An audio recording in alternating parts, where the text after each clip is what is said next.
এই জামরুল গাছের কলম বেঁধেছিলাম। এটা বোধহয় খুব সম্ভব অক্টোবর মাসে, আমি ভুলে গেছি, 4 মাসের মতো হবে। এই যে লাল জামরুল, এই যে আবার এখন এই যে জামরুল হচ্ছে, আবার কচি একদম মাত্র নতুন হচ্ছে আর কি। তো কলম বেঁধেছিলাম, এখন এগুলো 3-4 মাস না হলে পরে এগুলো পাকলে কলম ভালো হয় না, কলম টেকে না। এই জন্য আমি একটু দেরি করেই কলম কাটছি আর কি। তো এখন আমি এই যে এখানে বেঁধেছিলাম, আমি এইখানে কেটে দিচ্ছি, এই যে এই জায়গাটাতে।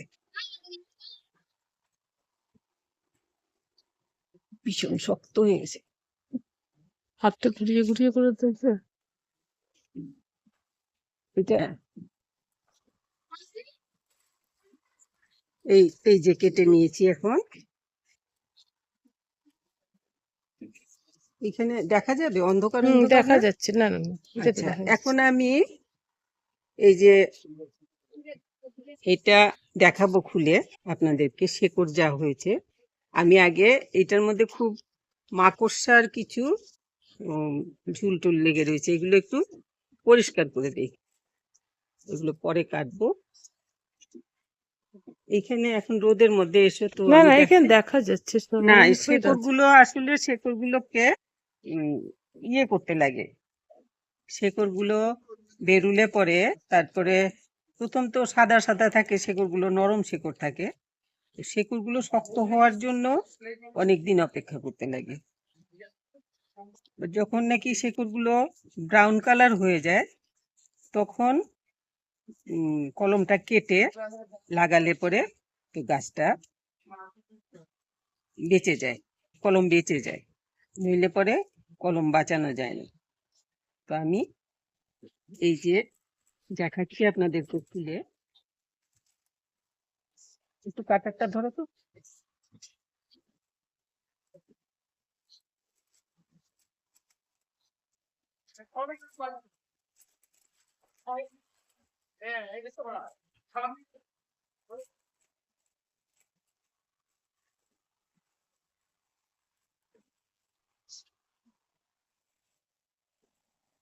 এই যে খুব সুন্দর শেকড় হয়েছে, এই যে একদম ব্রাউন কালার হয়ে গেছে শেকড়, এই যে দেখা যাচ্ছে। হ্যাঁ, এখন আমি মোটা মোটা এইখানে শেকড় এই যে বেরিয়েছে। হ্যাঁ এইখানেও শেকড়, অনেকখানি শেকড় এই যে এই জায়গাটাতেও আছে, আর এই যে এইগুলোতে বেশ মোটা মোটা শেকড় হয়েছে। তো এই এই অবস্থায় এখন আমি এটাকে আরেকটু এতটুকু জায়গা কেটে দেব, না কাটলেও হয়, প্রবলেম নাই। আর এইগুলোকে এইগুলোকে সব পরিষ্কার করে দেখি দাও তো। এগুলোকে আমি পাতাগুলো সব ছেটে দেব, নইলে গাছ, এই কলমগুলো বাঁচাতে হলে এরকম ভাবে পাতাগুলোকে ছেটে দিতে লাগে, নইলে পরে বেশি পাতা টাতা থাকলে পরে এই জায়গাটাতে খুব হইচই। চলো ওই দিকটাতে যাই আমরা। আচ্ছা, চলো। তো পাতাগুলো সব আমি একটা একটা করে ছেটে দিচ্ছি।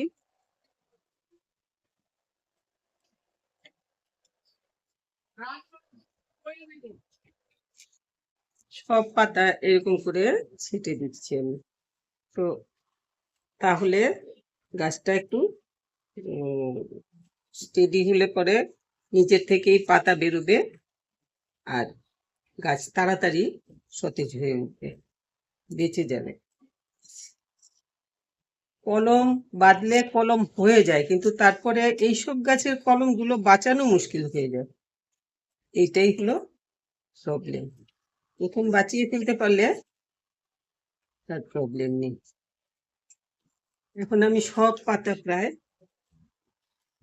গোড়ার থেকে না ফেলে আমি একটু একটু রেখে করলাম, যাতে গোড়ার থেকে যখন ছোট ছোট ড্যাম বেরোয় তখন এইটা শুকিয়ে গেছে, এটা ফেলে দিই। ছোট ছোট ড্যাম বেরোয় যখন, তখন এইটাও ফেলে দিই, এটা বাড়তি হবে। এখন আমি এটাকে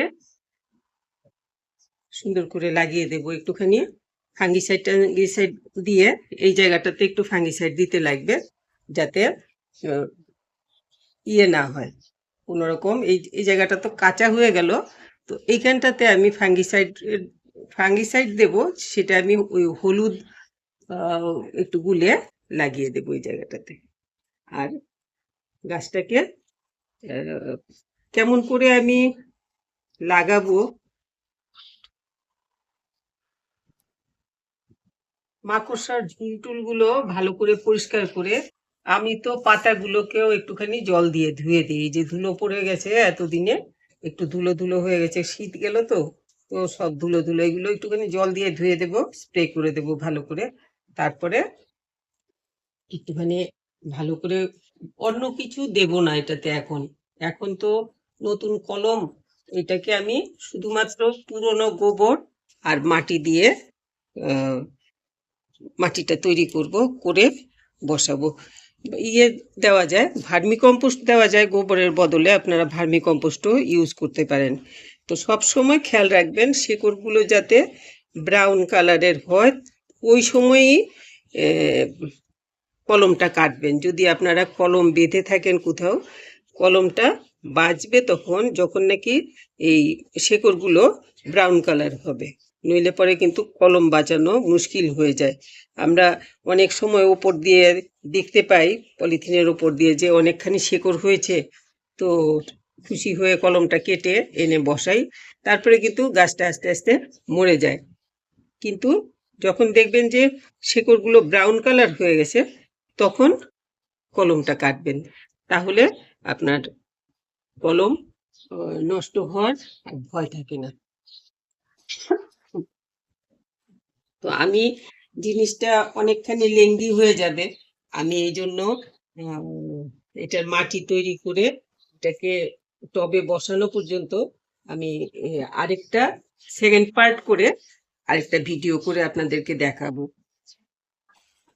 আর যদি প্যাকেটেও লাগিয়ে রাখবো, যদি কারো কেউ চান যে এই কলম কিনতে চান, তাহলে পরে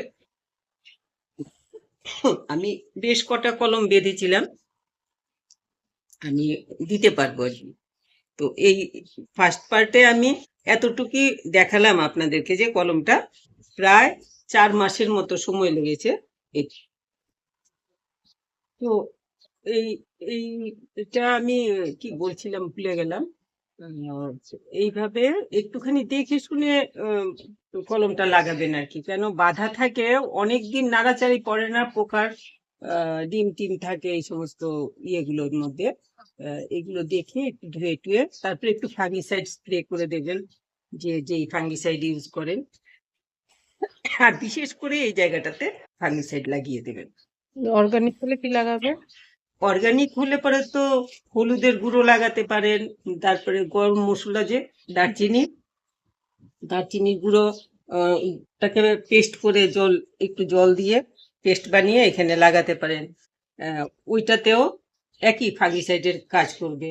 তারপরে কি বলে এটাকে, এই অ্যালোভেরা, এই যে এইগুলো এইগুলো লাগিয়ে দিতে পারেন। তো আমি সবকিছুতে বিশেষ করে এই আমি ইউজ করি হলুদের